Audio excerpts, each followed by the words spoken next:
ঢোকে আজকাল দিয়ে সোজা চলে আসবে অনামি বয়স্কান্ত ক্লাবটা পার করেই। বেরিয়েছিলাম রথের দিন মেয়ের জন্য কিছু কেনাকাটা করতে, কিন্তু কেনাকাটা তো আর হলোই না, হয়েছে টুকিটাকি দু একটা জিনিস, ড্রেস নিয়েছিলাম, তো তোমাদের সাথে সেটা শেয়ার করা হলো না, পরে করব অবশ্যই।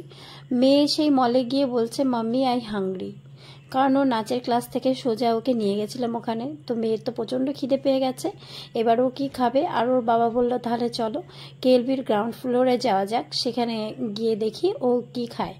তো সেখানে চলে গেলাম, আর সেখানে গিয়ে তো ভীষণ ভালো একটা সময় কাটিয়ে এলাম দুজনে মিলে। আর একটা স্পেশাল ডে, সেটা হচ্ছে রথের দিন, তো সব মিলিয়ে ভীষণ ভালো কেটেছিল। আর এখানে মিউজিকের কারণে আমাকে ভয়েস ওভারটা দিতে হচ্ছে। আর আমার মেয়ে আগে রেস্টুরেন্ট বা কোনো রেস্তোরাঁয় গেলে সেখানে খুব ভদ্রভাবে থাকতো, কিন্তু জানি না ইদানিং কেন এত বিরক্ত করছে, তোমরা দেখতেই পাবে। তো এখানে দেখো মিউজিকের কারণে আমাকে হচ্ছে গিয়ে আবার ভয়েস ওভার দিতে হচ্ছে। খুব ইচ্ছে ছিল র ভিডিওটা দেব, তো যাই হোক, তার মাঝখানে আমি কি করেছি বলো তো, যেখানে মিউজিকটা একটু বন্ধ হচ্ছে তখনই কিন্তু আমি র ভিডিওটা দিচ্ছি। Hello guys, welcome back to my channel Shubhi Snigdha ব্লগে সবাইকে অনেক অনেক ওয়েলকাম জানিয়ে আজকে কেএলবির একদম গ্রাউন্ড ফ্লোরে আছি আমরা। তো এসেছি হচ্ছে মেয়ে হঠাৎ করে বলছে যে প্রচণ্ড হাংরি, আমি খুব হাংরি, তাই ওকে নিয়ে এসেছি। তুমি কি খাবে বলো? ও খাবে পিৎজা। চলো যেখানে বসেছি তো তোমাদেরকে একটু ঘুরিয়ে দেখাই। কেক, পিৎজা খাবে? কেন কেক খাও, একটা কেক খাও। No pizza. ওফ, কেক প্লিজ। পিৎজা। হ্যালো, আচ্ছা পিৎজা চিকেন বারবিকিউ পিৎজা আছে, চিকেন বার্গার আছে, স্যান্ডউইচ আছে।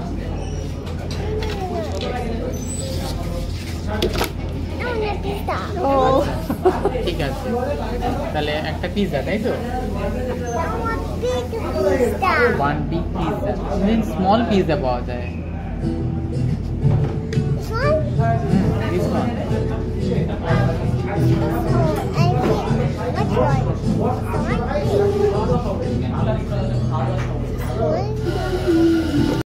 তো তোমরা তো শুনতেই পেলে রাজকন্যার কি আবদার, কিন্তু রাজকন্যার আবদারটা ওখানে মেটানো যায়নি। পিৎজাটা সেদিন ভালো ছিল না, তার জন্য ওনারা দিলেন না। আর এখানে হচ্ছে গিয়ে আমি প্রথম দিন গেলাম, ওপরে গেছি, গল্পতে গেছি, কেলবিতে গেছি, বাট গ্রাউন্ড ফ্লোরে কোনো দিন বসা হয়নি এখানে। তো এখানে গিয়ে বেশ ভালো লাগলো। আর ওই লোকটাকে একটু দেখালাম, কেন বলো তো, লোকটা এমনভাবে আমাকে দেখছিল, মানে কি বলবো, তার জন্য একটু দেখিয়ে দিলাম। আর এদিকে হচ্ছে আমি আবার ওই দিকটাতে গিয়ে বসেছি, যে লোকটা এরকম করে দেখছে না বাইরে দেখছে, আমি ঠিক বুঝতে পারছিলাম না, সেই কারণে আবার ওই সাইডে গিয়ে বসলাম আর মেয়েকে মাঝখানে দিলাম। তো যাই হোক, মেয়ে তো প্রচণ্ড দুরন্তগিরি করছিল। ওই কোনার দিকে দেখতে পাচ্ছ দুটো মেয়ে আর একটা ছেলে বসেছিল। তো তারা তো রীতিমতো স্নিগ্ধাকে দেখে অবাক, ওকে একটু বকা দেওয়া হয়েছে বলে এমন রাগ দেখিয়েছে, তো সেই মেয়েটা দেখে এত হেসেছে কি বলবো। তো বলতে বলতে দেখো আমাদের কফিটা চলে এলো, কফিটা খুব ভালো খেলাম ওখানে, ভীষণ ভালো লেগেছিল। তারপরে মেয়েটা হচ্ছে গিয়ে ওকে অনেকবার ডেকেছে যে শোনো শোনো, ওর ওই রাগ দেখে ওকে অনেকবার ডেকেছে, কিন্তু ও যায়নি। তারপর হচ্ছে গিয়ে যাই হোক, ওকে ডোনার দেওয়া হলো, আরও কী কী যেন নেওয়া হয়েছিল, সেগুলো তো তোমরা দেখতেই পাবে টুকটাক। আর সম্পূর্ণ আমি ভিডিও করতে পারিনি, বুঝতেই পারছো স্নিগ্ধা কেমন বিরক্ত করছিল, আর শ্রী বাবা প্রচণ্ড রেগে যাচ্ছিল, কিচ্ছু করার নেই। তো রেগে তো যাবেই বলো, বাইরে গিয়েও যদি প্রচণ্ড পরিমাণে বিরক্ত করে তখন সত্যি খুব খারাপ লাগে। গরম তো দাঁড়া। বাচ্চারা তো এমন করবেই, সেটা সবাই বলে, বিশেষ করে আমার মা বলে। তো সত্যি বাইরে নিয়ে গেলে বাচ্চা যদি এরকম করে না, তখন সত্যি খুব বিরক্ত লাগে। আর বিরক্ত লাগার থেকে সব থেকে বড় কথা মনে হয় কি, মানে আমি বাচ্চাকে কোনো শিক্ষা দিতে পারিনি, বাচ্চাটা কেন এরকম হয়েছে।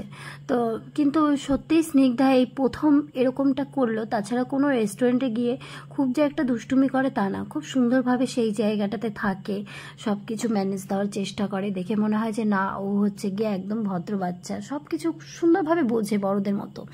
কিন্তু এবারটা গিয়ে কেন যেরকম করেছে কিছুই বুঝলাম না।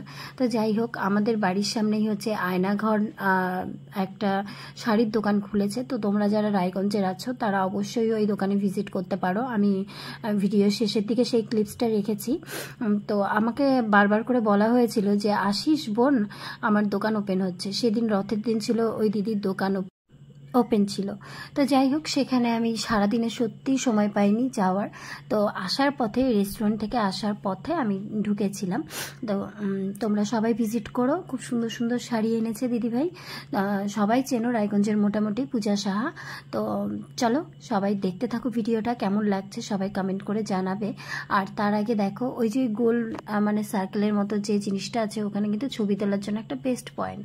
তো সেখানে আর যাইনি, মেয়ের বিরক্তের জন্য আর ছবি তোলা আর হলো না। তবে এখন ছবি তোলাটা খুব দরকার, কারণ ফেসবুক আমাদের এত সুন্দর সুন্দর অপশন দিয়েছে, তার জন্য তো ছবিটা তুলতেই হয়। কিন্তু মেয়ের বিরক্তের জন্য কিছুই করলাম না।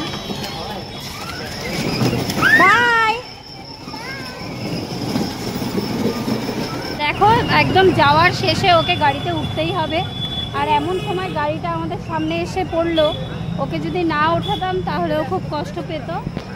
এ তো নাই করে দিয়েছিল, কিন্তু আমি আর না করতে পারলাম না। রাত্রি তখন 10:30টার মতো বাজে। মেয়েকে এসে বাড়িতে এসে খাওয়াতে হবে। ওখানে তো খেয়েছে বলতে নামমাত্র, দেখতেই পেলে সব আমিই খেয়েছি, কারণ ও শুধু অর্ডারই করছিল, কিন্তু খাওয়ার বেলায় নেই। ওই জাস্ট একটু স্পুন দিয়ে কাটলো, ব্যাস ছেড়ে দিল। তো বাড়িতে এসে খাওয়াবো বলে খুব তাড়ায় ছিলাম, আর গাড়িটা এসে পড়লো সামনে। তো কিচ্ছু করার নেই, গাড়িতে ওঠালাম, সেটা তো তোমরা দেখতেই পেলে। তবে আমার বর না করে দিয়েছিল, কিন্তু আমি ভাবলাম যে না, একটু দেখাই। বর ভেবেছিল হয়তো আমি রেগে যাব, সেই কথা ভেবে ও না করে দিয়েছিল। তারপরে যে দুজনে মিলে বসে পড়েছি আর একটু গল্প করছিলাম, ওর পেছনে লাগছিলাম, যেটা আমার সারাক্ষণ করতে থাকি। তো আজকের ভিডিওটা যদি ভালো লাগে লাইক কমেন্ট শেয়ার করতে কিন্তু একদম ভুলো না বন্ধুরা। চলো দেখতে থাকো। এই যে আয়নাঘর, আয়নাঘরের ওনার হচ্ছে ভেতরে।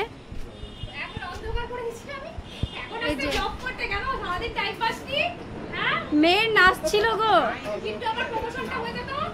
এই যে আয়নাঘর দেখো, রায়গঞ্জের সবাই চলে আসবে এখানে,